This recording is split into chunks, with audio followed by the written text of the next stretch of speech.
এই গরমে ঠান্ডা ঠান্ডা কোনো কিছু খেতে কিন্তু দারুণ লাগে। হ্যালো ভিউয়ার্স, আসসালামু আলাইকুম।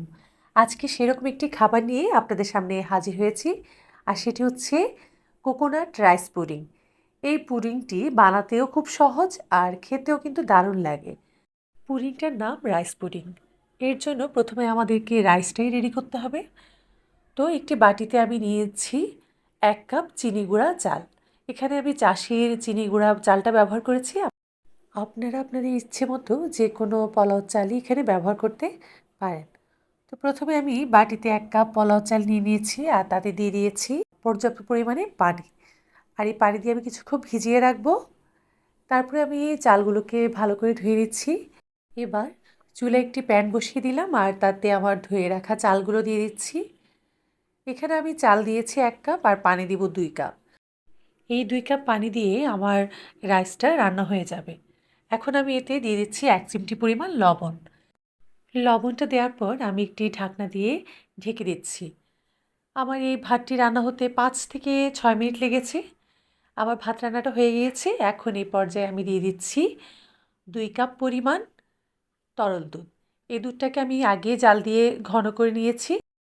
দিয়ে খুব ভালো করে ভাতের সাথে আমি তরল দুধটাকে ভালো করে মিশিয়ে নিচ্ছি। এই পর্যায়ে আমি ব্যবহার করব নারকেল। এখানে আমি ১ কাপ পরিমাণ নারকেলকে ব্লেন্ড করে নিয়েছি। আর নারকেলটা ব্লেন্ড করতে আমি একটু হালকা গরম পানি ব্যবহার করে নারকেলটি ব্লেন্ড করেছি। তারপরে এটিকেও খুব ভালো করে আমি দুধের এবং চালের মিশ্রণের সাথে মিশিয়ে নিচ্ছি। আর এখানে এই নারকেলটা ব্যবহার করলে রাইস পুডিংয়ের টেস্টটা অনেক গুণে বেড়ে যায়।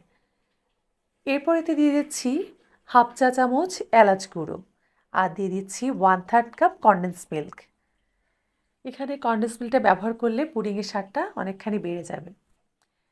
তবে এই চিনিতে হবে না, আমি এছাড়াও ২ টেবিল চামচ চিনি ব্যবহার করেছি। আসলে পুডিং জাতীয় খাবারে একটু কম মিষ্টিটা কিন্তু আসলে ভালো লাগে না। তবে যারা আপনারা মিষ্টি কম খেতে পছন্দ করেন, আপনারা আপনাদের ইচ্ছে মতো মিষ্টি বাড়িয়ে কিংবা কমিয়ে দিতে পারেন। তারপর অনবরত আমি চামচ দিয়ে নাড়তে থাকবো, কারণ যাতে তলানিতে লেগে না যায়। দুধ জাতীয় খাবার খুব দ্রুত নিচে লেগে যায়, তাই আমি অনবরত নাড়তে থাকবো। এবার আমি এতে দিয়ে দিচ্ছি 1/4 কাপ পাউডার মিল্ক। আসলে পুডিং, পায়েস এসব খাবারে যতটুকু দুধটা যখন একটু বেশি করে দেওয়া হবে খেতে খুব দারুণ লাগে। তারপরে আমি এই পাউডার মিল্কটা খুব ভালো করে মিশিয়ে এবার ব্যবহার করব আগার আগার পাউডার। এজন্য আমি আগে একটু তরল দুধ নিয়ে রেখেছিলাম আর দিয়ে দিচ্ছি ১.৫ চা চামচ আগার আগার পাউডার। এই পুডিংটা জমাতে এই আগার আগার পাউডারটাই কাজ করবে। তো আমি খুব ভালো করে মিশিয়ে এবার আমি প্যানে দিয়ে দিচ্ছি।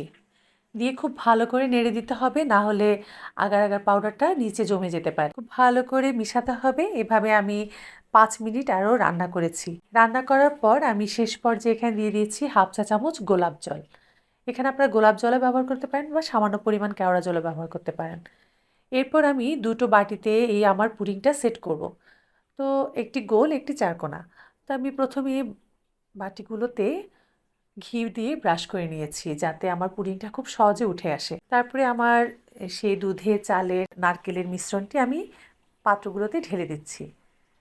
দিয়ে একটু ট্যাপ করে দিচ্ছি যাতে খুব ভালো করে বসতে পারে। এরপর আমি ১০-১৫ মিনিট নরমাল অবস্থায় রেখে ঠান্ডা করে নিচ্ছি। তারপরে আমি আবার ১৫-২০ মিনিটের জন্য ফ্রিজে রেখেছি। ফ্রিজ থেকে বের করে এরপর আমি পুডিং যেভাবে বের করে ঠিক সেভাবে আমি একটি প্লেটের মধ্যে ঢেলে নিয়েছি। আর খুব সুন্দরভাবে আমার পুডিংটা জমেছে এবং খুব সুন্দর হয়েছে। তারপরে এই সুন্দর জিনিসটাকে আরেকটু সুন্দর করতে আমি ব্যবহার করেছি পেস্তা এবং কাজু বাদাম কুচি, আর হচ্ছে মাঝখানে দিয়ে দিয়েছি একটি চেরি ফল। আপনারা আপনাদের ইচ্ছে অনুযায়ী সাজাতে পারেন, আমি আমার মতো করে সাজিয়েছি। তো আমার হয়ে গেল অনেক মজার কোকোনাট রাইস পুডিং। আপনারা এইভাবে বানিয়ে দেখবেন, আশা করি খেতে খুবই মজা লাগবে। তো আজকে রান্না এই পর্যন্তই। সবাই ভালো থাকবেন। আল্লাহ হাফিজ।